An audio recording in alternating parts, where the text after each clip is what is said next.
नमस्कार दोस्तों, स्वागत है एक बार फिर से मेरे YouTube चैनल भक्ति सागर में। आज हम अब बात करेंगे दानवीर कर्ण की। कर्ण महाभारत की कहानी और इतिहास। तो चलिए शुरू करते हैं। कर्ण का जन्म।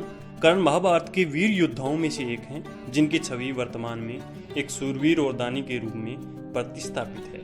विभिन्न मान्यताओं के अनुसार उनका जन्म कुंती, श्री कृष्ण के पिता वासुदेव की बहन और भगवान कृष्ण की बुआ के घर एक वरदान के रूप में हुआ था। एक दिन दुर्वासा ऋषि चहल पहल करते हुए कुंती के महल में आए। उस समय कुंती अविवाहित थी। तब कुंती ने पूरी 1 वर्ष तक दुर्वासा ऋषि की सेवा की थी। सेवा भाव के दौरान दुर्वासा ऋषि ने कुंती को भविष्य को अंतर्मन से देखा और कुंती से कहने लगे, तुम्हें राजा पांडु से कोई संतान प्राप्त नहीं होगी, इसलिए तुम्हें मैं एक वरदान देता हूँ कि तुम किसी भी देवता का श्रमण कर उससे संतान प्राप्त कर सकती हो।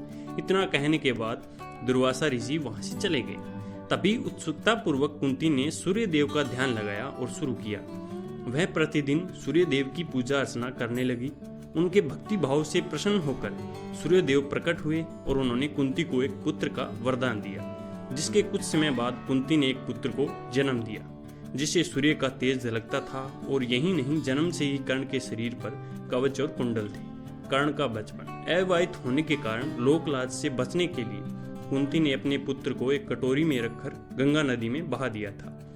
दूर महाराज धृतराष्ट्र का सारथी अधिरथ और उनकी पत्नी राधा नदी के किनारे कपड़े धो रहे थे। उसी समय उन्होंने एक टोकरी को बहते हुए देखा और नदी से बाहर ले आए, जहां उन्होंने देखा कि एक नन्हा सा बालक रो रहा है, जिसे देख दंपति जोड़ा काफी खुश हुआ और उन्होंने उसे गोद लेने का निर्णय किया, जिसके चलते उनका नाम वासुसेन रखा गया। कर्ण और सौतेली माँ राधा के साथ युद्ध कला में निपुण। किशोरावस्था से ही कर्ण युद्ध कला में पारंगत थे।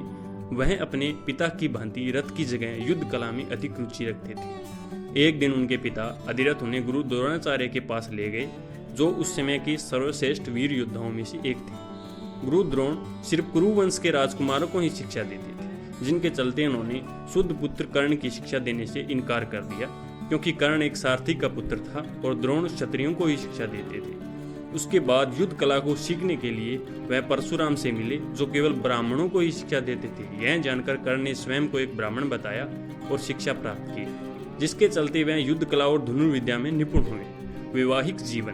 उन्होंने अपने पिता की इच्छा को पूर्ण करते हुए रुसाली नामक एक सूत पुत्री से विवाह किया। इसके बाद कर्ण ने एक और विवाह किया, जिसका नाम था सुपीरिया। इन दोनों पत्नियों से कर्ण को 9 पुत्र प्राप्त हुए। उनके 9 पुत्रों ने महाभारत के युद्ध में प्रतिभाग लिया, जिसमें वरससेन अर्जुन के हाथों से वीरगति को प्राप्त हुए और वत्सकेतु एकमात्र ऐसा पुत्र था जो जीवित था। युद्ध के दौरान कर्ण की मृत्यु के पश्चात रुसाली भी कर्ण की चिता पर ही सती हो गई। दुर्योधन से मित्रता। पुराणों के अनुसार जब गुरु द्रोण ने हस्तिनापुर में युद्ध पराक्रम की एक प्रतियोगिता का आयोजन कराया, तब उस समय प्रतियोगिता में अर्जुन की विशेष धनुर्धरी के रूप में सम्मानित किया गया। उसी समय वहां कर्ण आ जाते हैं और वह अर्जुन के द्वारा किए गए युद्ध कौशल को भली प्रकार से कर लेते हैं और अर्जुन को द्वंद्व युद्ध के लिए ललकारते हैं। तभी सभा में उपस्थित कृपाचार्य कर्ण के हस्तक्षेप को निरस्त करते हुए उनके वंश और साम्राज्य के बारे में पूछते हैं, क्योंकि द्वंद्व युद्ध के अनुसार एक राजा ही एक राजकुमार को ललकार सकता है। उसी समय कौरवों में दुर्योधन ने जाना कि कर्ण एक ही योद्धा है जो अर्जुन को मात दे सकता है, इसलिए दुर्योधन कर्ण को अंग देश का राजा घोषित कर देते हैं, ताकि कर्ण द्वंद्व युद्ध के योग्य हो जाए। उसके बाद कर्ण ने दुर्योधन से पूछा कि तुम्हें इसके बदले क्या चाहिए। दुर्योधन ने जवाब दिया, मुझे तुम्हारी दोस्ती चाहिए, जिसके चलते दोनों एक दूसरे के घनिष्ठ मित्र बन गए। कर्ण का चरित्र। सूत पुत्र कर्ण एक उदारवादी और दानवारी योद्धा थे, जिसके चलते वह नित्य कर्म सूर्य भगवान की पूजा अर्चना करते थे। आस्था के प्रति विश्वास रखते हुए कर्ण धर्म के प्रत्येक कर्म कांडों को करते थे। उनकी वीरता के किस्से आज भी भिन्न पुराणों में विद्वान हैं। अंगराजा का राजा बनने के पश्चात कर्ण सूर्य देव की उपासना के बाद दान करते थे। उन्होंने अपनी माता को यह वचन दिया कि महायुद्ध के दौरान वह अर्जुन के अतिरिक्त और किसी पांडव का वध नहीं करूंगा, जिसके चलते उन्होंने अर्जुन के वध के लिए देवराज इंद्र से इंद्रास्त्र भी मांगा था। जरासंध और कर्ण। कर्ण ने कलिंगी की रानी भानुमति का दुर्योधन से विवाह करने में सहायता की थी। जब दुर्योधन स्वयंवर के दौरान राजकुमारी का अपहरण कर लेते हैं, उस समय कर्ण ने ही सैनिकों से युद्ध लड़ा था, जिसमें भीष्मका, वर्का, कपोटार्मल, नीला, रुक्मिणी, श्रृंगा, अशोक, शताधनवान इत्यादि महान शासकों को कर्ण ने पराजित किया। इसके बाद मगध के राजा जरासंध ने कर्ण को युद्ध करने के लिए चुनौती दी, जिसके चलते कर्ण और जरासंध के मध्य कुश्ती हुई, जिसमें कर्ण ने जरासंध को पराजित कर दिया। कर्ण से पराजित होने के बाद जरासंध ने कर्ण को मालिनी राज्य भेंट स्वरूप दिया। उस विजय से कर्ण बहुत लोकप्रिय हुए।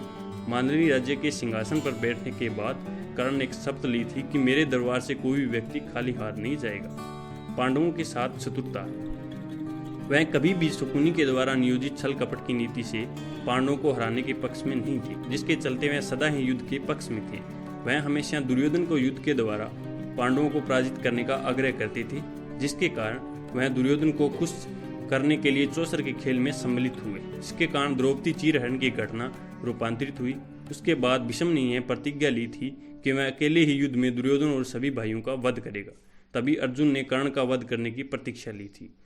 कर्ण का द्रौपदी के साथ प्रेम संबंध, विभिन्न स्रोतों के अनुसार महाभारत से संबंधित कई लोकप्रिय कथाएं भी मिलती है, जिसमें एक जाम्बुल अध्याय जिसमें द्रौपदी अपने राज का खुलासा करती है। द्रौपदी 5 पांडवों की पत्नी थी, लेकिन वह अपने 5 पतियों को प्यार नहीं करती थी। वह सबसे ज्यादा अर्जुन को प्यार करती थी, लेकिन दूसरी तरफ अर्जुन द्रौपदी को प्यार नहीं करते थे, क्योंकि वह कृष्ण की बहन सुभद्रा प्यार करते थे। एक प्रचलित कथा के अनुसार जब पांडवों को निर्वास का दुख भोगना पड़ा, उस समय 12वें वर्ष के समय द्रौपदी ने एक पेड़ पर पके हुए जामुन का गुच्छा लटकते देखा और उसे तोड़ लिया। यही द्रौपदी ने गुच्छे को तोड़ा, तभी भगवान कृष्ण पहुंच गए। कृष्ण ने बताया कि इस फल के सेवन से एक साधु अपने 12 साल का उपवास तोड़ने वाला था। चूंकि अब यह फल तुमने तोड़ लिया है, जिससे पांडव उस साधु के प्रकोप का शिकार होंगे। यह सुनकर पांडवों ने श्री कृष्ण से सहायता मांगी। इतना कहने पर कृष्ण ने पांडवों से कहा कि इसके लिए सभी को पेड़ के नीचे जाकर केवल सत्य वचन ही बोलने होंगे, तभी फल अपने स्थान पर दोबारा लग सकता है। इतना कहने पर कृष्ण ने फल को पेड़ के नीचे रख दिया और बारी बारी सभी को बुलाया। सबसे पहले कृष्ण ने युधिष्ठिर को बोला। युधिष्ठिर सत्य बोलते हुए कहते हैं कि दुनिया में सत्य, ईमानदार, सहिष्णुता का प्रसार होना चाहिए, जबकि बेईमानी और दुष्टता का सर्वनाश होना चाहिए। यही नहीं, युधिष्ठिर ने पांडवों के साथ घटित अवांछनीय घटनाओं के लिए द्रौपदी को दोषी ठहराया। युधिष्ठिर के सत्य वचन कहने के बाद फल जमीन से 2 फीट ऊपर आ गया। उसके बाद भीष्म ने बोला, श्री कृष्ण द्वारा चेतावनी दी गई थी कि अगर तुमने झूठ बोला तो फल जलकर राख हो जाएगा। तभी भीम ने सभी के समक्ष सत्यता को स्वीकार करते हुए कहा कि खाना, युद्ध, नींद और यौन इच्छा के प्रति में कभी भी कम आसक्त नहीं होती है, और वह धृतराष्ट्र के सभी पुत्रों को मार देने की प्रतिज्ञा लेते हैं, और साथ ही उनके वज्र का अपमान करने वाले व्यक्ति को मृत्यु के घाट उतार देने की प्रतीक्षा लेते हैं। इसके बाद फल 2 फीट ऊपर चला गया। अब अर्जुन की बारी थी। अर्जुन ने कहा, मुझे प्रतिष्ठा और प्रसिद्धि काफ़ी पसंद है। जब तक मैं युद्ध में कर्ण को नहीं मार दूं, तब तक मेरे जीवन का उद्देश्य पूरा नहीं होगा। इसके लिए मैं किसी भी हद तक जा सकता हूं, चाहे मुझे धर्म के विरुद्ध क्यों जाना पड़े।